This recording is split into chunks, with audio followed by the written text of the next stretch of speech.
thank you for coming back with us, Keith. Pleasure to be here. We're departing from norms again. We decided that Keith is the best advisor we're going to have, so why don't we ask Keith some questions from an advisor's perspective. Keith deals with corporates all the time and puts in programs to help them and their staff understand and action goals. Yeah. Keith, we've spoken about a number of things in the earlier episode, and I'd like to pick up some of them. Sure. Affirmations. Yeah. Affirmations are incredibly important with goals.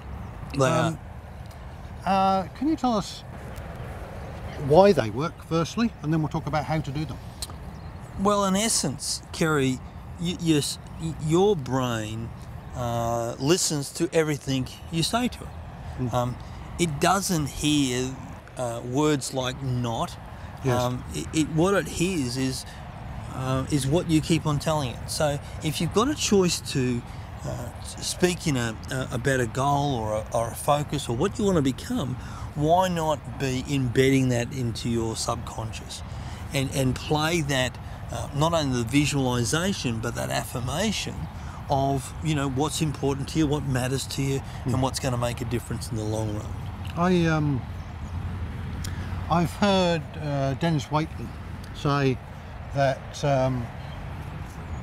he gives an example of like batting. Yes. And he says, his self-talk is, I'm not going to hit it over the back, I'm not going to hit it over the back, Yeah. I'm not going to hit, and what happens? Yeah, well, he hits it over the back. Exactly. Once again, because your subconscious doesn't pick up the word "not." Exactly. So I'm going to hit it over the back. That's what, so if you're going to state an affirmation, you need to state it in the first person, achieved sense. So Yep. I will, I have, I am. Those types of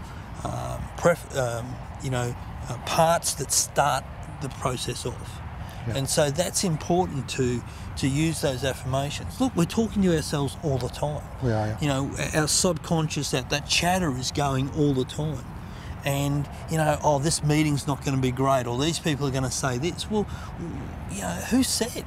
Why not take it, why not create what you want to create? This is going to be a great meeting. And it's going to be a great meeting because these people want to hear from me. And that's all part of the preparation when you go and see a client, when you're preparing yourself in a sporting sense, whatever it might be. I've worked in a sales environment, and I know that if you're going into a meeting for a sales situation, you play the positive outcomes that you require. Absolutely. And you play them in your mind and you accept them. And we're digressing a little here, but it's very important. You meet people who hate this and I hate that, and that disgusts me, and I don't like this, and they're always doing this wrong, and yeah, they're actually setting up a script for their life. They sure are. Yeah. In actual fact, it was really interesting. Somebody said to me recently, Keith, how do you remember so many people's names? And the first thing I said to him is that, firstly, what I say to myself is I'm great at remembering names. Yes, absolutely. Because as soon as you say to yourself, I'm not very good at remembering names, you're right. Well, absolutely, your subconscious goes, oh, I don't have to do that. And so the first thing I say to myself is I'm good at remembering names, and even if I don't remember your name, I'll remember it in a moment. I take the pressure off myself. Yeah. There are obviously some other linking techniques and stuff like that, But isn't it interesting that people, I knew that it wasn't going to work. Well, why did you even create that situation? Why not create the right expectation that this is what I want to do, this is what I want to achieve, and creating that expectation, and then in essence, Karen, letting that expectation go, just getting on to taking the right action. Yeah. So we have digressed, but it's quite important. You set your own script. Your own self-talk determines who you are. Just Correct. Simply because of that thought that you've created, that the subconscious doesn't understand not. No, correct. Right? So if you give yourself positive self-talk, Yes. you're going to be far more successful. But now let's get back to our positive affirmations. So a positive affirmation, you need to read it all the time. You have to. Yes. Why do you have to do that all the time? Well, it's about embedding.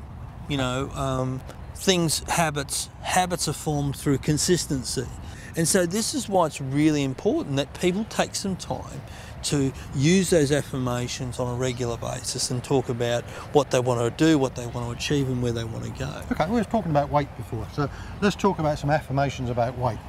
They might be, I weigh 80 kilograms, I feel trim, fit and terrific. Yes. I achieved my ideal weight by not eating cakes. Well, I wouldn't put not in there. True. I achieved my ideal weight by sensible food choices. Absolutely. I achieved my ultimate health and fitness goal by making healthy choices or eating the healthiest choice available. Yep.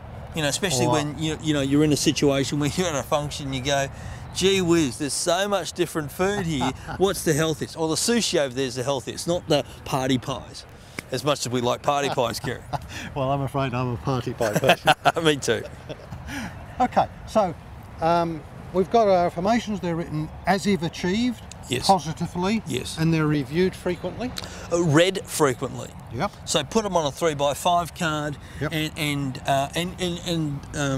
not only mental reading but also a verbal reading as well. Okay. So it's important for people to be, in your car or when you're in a quiet spot. That's why I also think things like meditation, things like being still, are really important to you. You know, just to embed those, let those thoughts come to you and embed some of those ideas.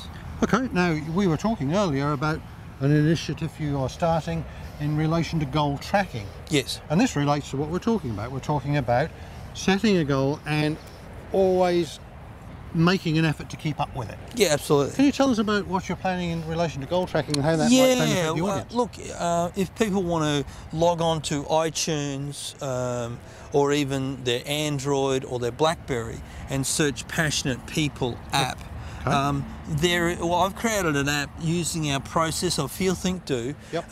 So people on this app, they can log in, Kerry, they can create a profile. They can then go and start creating a list of 100 things they want to do in their lifetime. We spoke about this in a previous episode. Yeah, absolutely, yeah. And then they can use the Feel, Think, Do. Now, the great thing about when they jump into this app, the really wonderful thing is they can then say, okay, let's say, I love photography, so I want to take 1,000 great photos in my lifetime. So I can then choose a category, so it's a hobby. I can then, do I have a date for that yet? No, I haven't, so I can leave it undated if I wanted. I can create a reminder for it, so remind me about this goal in 7 days' time. Yes. Or 10 days' time or 12 months' time. I can then allocate a date to it. I can then share it on Facebook or Twitter. Okay. And the other thing I can do is I can actually upload a photo that becomes a vision board for all the things that I want to achieve. And vision boards work we're talking just about like affirmations. Cutting Al McPherson's head off and sticking your own on it. Yeah, absolutely. Those types of things. But just make sure you're female if you do that. Well, we're not going to go down that track. It's a good, clean show, this. Okay, Keith, thank you again. Hey, delight, Kerry. Thanks very much for the opportunity. You can see why we double use Keith every time he appears on the show.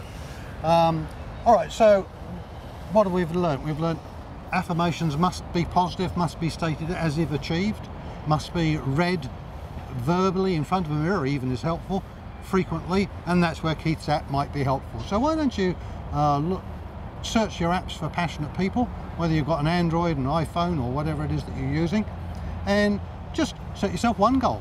Set yourself two, but hey, why not set one goal? I'd like to create my own wealth plan. Wouldn't that be nice? Good on you. I'll see you after the break.